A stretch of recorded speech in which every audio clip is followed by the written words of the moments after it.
Hola queridos centinelas, sean bienvenidos a esta lección número 1, titulada La construcción del templo y tú. El texto clave de esta semana lo podemos encontrar en Esdras capítulo 5 versículo 11. Dice así: nosotros somos siervos del Dios del cielo y de la tierra, y reedificamos la casa que ya muchos años antes había sido edificada, la cual edificó y terminó el gran rey de Israel. Durante el reinado de Ciro, antecesor de Darío, los enemigos de las tribus de Judá y de Benjamín, los samaritanos, por ejemplo, oyeron que el pueblo judío intentaría reconstruir el templo en Jerusalén y se ofrecieron para ayudar. El ofrecimiento fue rechazado porque el pueblo judío, durante el exilio babilónico, había aprendido a alejarse de la tentación y no unirse a los idólatras bajo ninguna situación. Este rechazo por parte de los judíos provocó que los samaritanos intentaran hasta lo impensable a fin de impedir la reconstrucción del templo,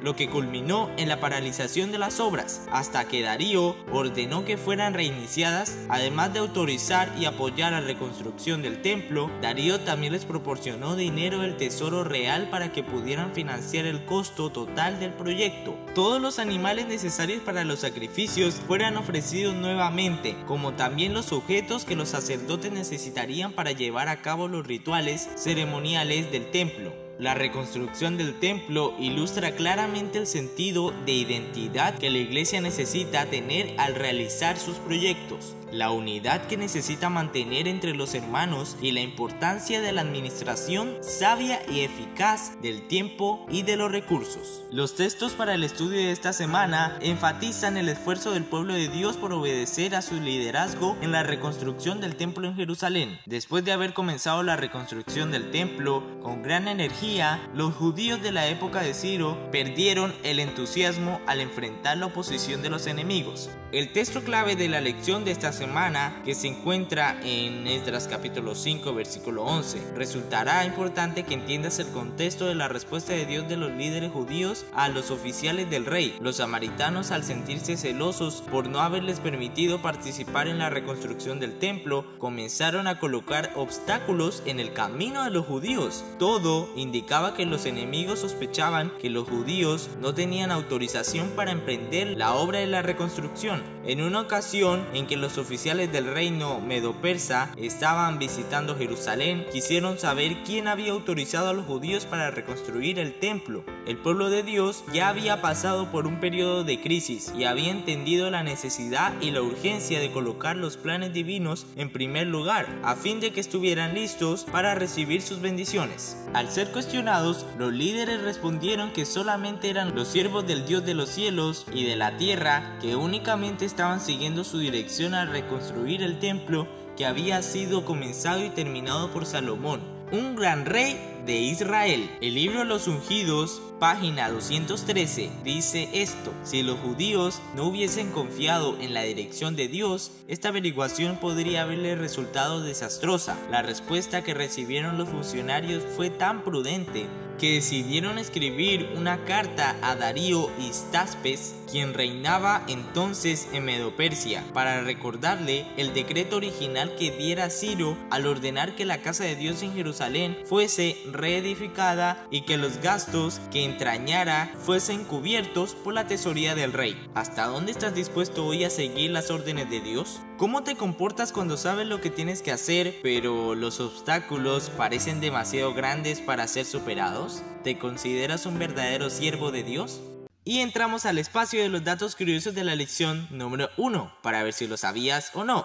Número 1. Esdras es uno de los 3 libros de la Biblia, juntamente con Esther y Nehemías, que pertenecen al periodo de la historia israelita inmediatamente posterior al exilio babilónico, después del 586 a.C. Todos los eventos que se narran ocurrieron en la primera parte del imperio persa, que comenzó en el año 539 a.C., con la caída del imperio babilónico después de la victoria de Ciro, y terminó en 331 a.C., con la muerte de Darío III, dando inicio al imperio griego de Alejandro el Grande. Número 2. Ciro, fundador del imperio persa, tenía como política de gobierno el apaciguar a las naciones conquistadas por Babilonia. llevarlas de vuelta a su tierra y reconstruir sus lugares de culto. En general, los reyes de Persia intentaron gobernar el imperio de una manera humana y equilibrada, practicando la honestidad y apoyando los intereses de los pueblos gobernados por ellos. Número 3. Inmediatamente después de que Ciro conquistara Babilonia, se convirtió en amigo de Daniel, que ya era bastante anciano en esa época. Por intermedio del profeta, Ciro conoció las profecías de Isaías que hablaban con respecto a él mismo y al papel que desempeñaría en favor del pueblo de Dios. Después de 9 años de reinado, Ciro murió durante una operación militar contra algunas tribus rebeldes de Oriente. Número 4. Después de su ascensión, Darío I permitió que el pueblo reanudara las obras para la reconstrucción del templo, y su reinado fue marcado por la prosperidad y el orden. Bajo el liderazgo espiritual de los profetas Ageo y Zacarías, el pueblo terminó el templo y se efectuó su dedicación en el 6º día del reinado de Darío I, en el año 515 a.C. Cobrad ánimo, pueblo todo de la tierra, dice Jehová, y trabajad, porque yo estoy con vosotros, dice Jehová de los ejércitos. Ageo 2:4. La lección de esta semana nos habla de la reconstrucción del templo en medio de muchos desafíos. De la misma manera en que los judíos necesitaban confiar en Dios y en sus profetas para servirle de corazón y concluir la obra, nosotros también necesitamos responder positivamente al liderazgo divino. Reflexiona acerca de este extraordinario párrafo de la página 213 del libro de los ungidos. Hoy también el Señor declara a sus hijos: esfuércense y trabajen, porque yo estoy con ustedes. Las fervientes súplicas y las palabras de aliento dadas por medio de Ageo fueron recalcadas y ampliadas por Zacarías. El primer mensaje de Zacarías expresó la seguridad de que nunca deja de cumplirse la palabra de Dios, y prometió bendiciones a los que escuchasen la segura palabra profética. Vaya, después de esta cita, solamente nos resta confiar y actuar, haciendo lo que Dios espera de nosotros. Dios guía a su pueblo en la actualidad de la misma manera en que ha guiado a su pueblo en el pasado.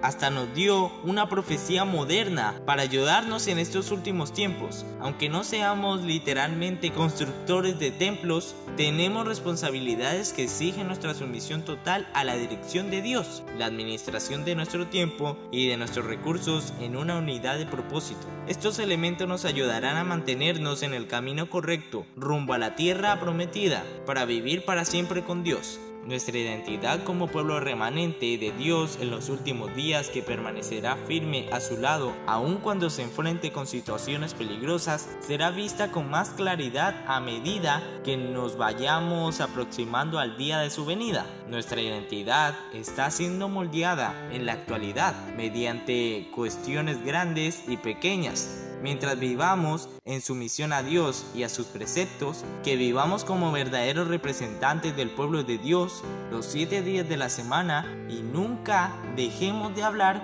a los demás de nuestra verdadera identidad y de aquello que creemos. Hasta aquí la primera lección de este trimestre. El capítulo 46 del libro de los ungidos nos coloca dentro del escenario de la reconstrucción del templo. ¡Es increíble! Necesitas leerlo. Y gracias por ver este video hasta aquí, y nos veremos en una próxima lección, centinelas.